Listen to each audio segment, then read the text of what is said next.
A Simple History, Epic History TV collaboration.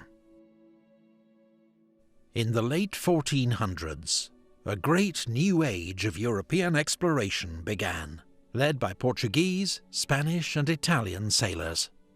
They made great voyages into the unknown, full of danger, adventure and discovery. These pioneers were driven by Christian zeal and profit. In Europe, spices like cinnamon, cloves and nutmeg, which grew only in the Far East, were worth their weight in gold. Whoever controlled their trade was guaranteed immense wealth. By 1518, the route to the so-called Spice Islands was dominated by Portugal. Spain wanted a route of its own. Enter 38-year-old Portuguese sailor Fernão de Magalhães. Ferdinand Magellan, as he's known in English, was a brilliant navigator who'd spent many years sailing the Indian Ocean. But he'd fallen out with the King of Portugal, and now offered a bold plan to his rival, King Charles I of Spain.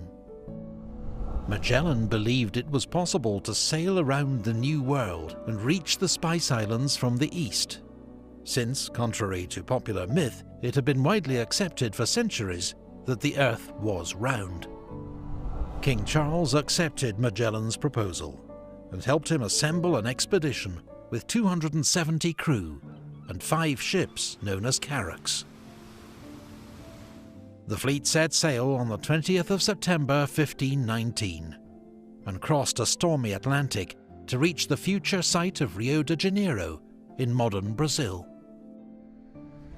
Here the men traded with local tribes, exchanging simple objects like metal fishhooks and playing cards for fresh food and water.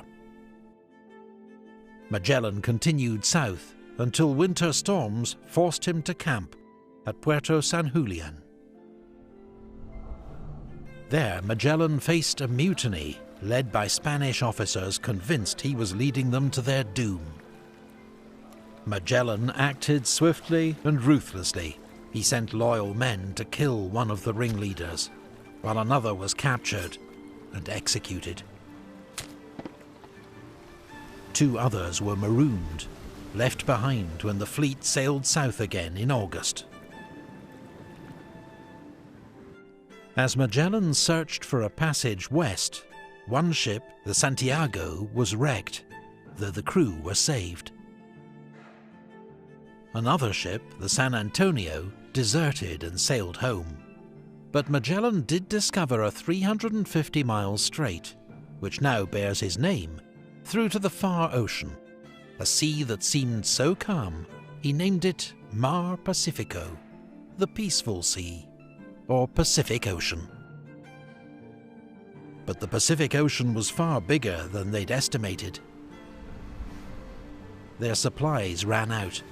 The men were forced to eat rats and drink putrid water.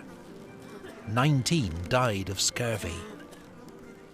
Then, after 99 days at sea, the lookouts spied land. They'd found Guam in the Mariana Islands, but when the islanders stole one of their boats, fighting broke out, and Magellan had to leave without fresh provisions.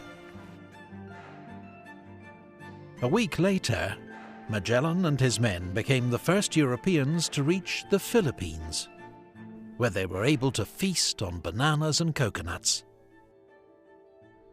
With Magellan's Malay slave acting as translator, they sailed on through the Philippines to Cebu, where they made an alliance with a local ruler who agreed to be baptized a Christian and swore allegiance to the King of Spain. A local chief from the island of Mactan then asked Magellan for help in defeating his rival, named Datu Lapu-Lapu, and Magellan agreed. He crossed to Mactan with 60 men in boats. But though the Europeans had superior weapons and armour, they were massively outnumbered. After burning the enemy village, Magellan's men were driven back into the shallow water, where Magellan himself was cut down as they tried to reach the boats. Now, their former allies on Cebu turned on Magellan's crew, butchering 30 of them in an ambush. The survivors fled. With only enough men left to crew 2 ships, they burned the Concepcion and continued their search for the Spice Islands. They travelled to the Muslim court of Brunei on Borneo and were amazed by its splendour.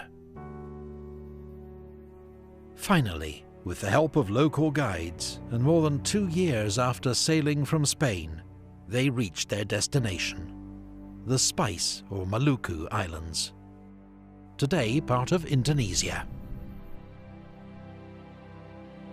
They traded everything they had for all the cloves their 2 ships could carry.